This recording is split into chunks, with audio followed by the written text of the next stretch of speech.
To create an Azure OpenAI service, first go to the Azure website. Then click on Azure OpenAI. Click on Plus Create. Now click on the arrow to the right of the Resource Group option to select an existing group, or click Create New to create a new group.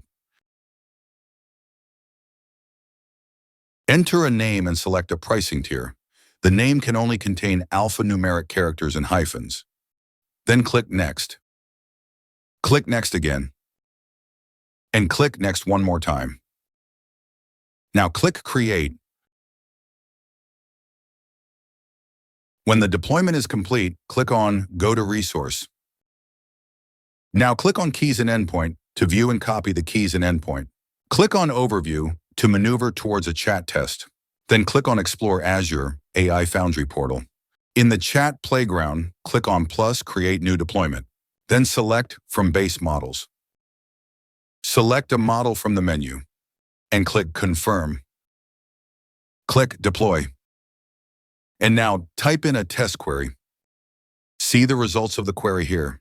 This confirms that the deployment is working. From here, you can click on Home to find the keys and endpoint again. Later, if you need the keys, you can go to the Azure website and click on Azure OpenAI. Click on your deployment. Then click on Keys and Endpoint. From here, you can copy the keys and endpoint to use in your OpenAI chat queries.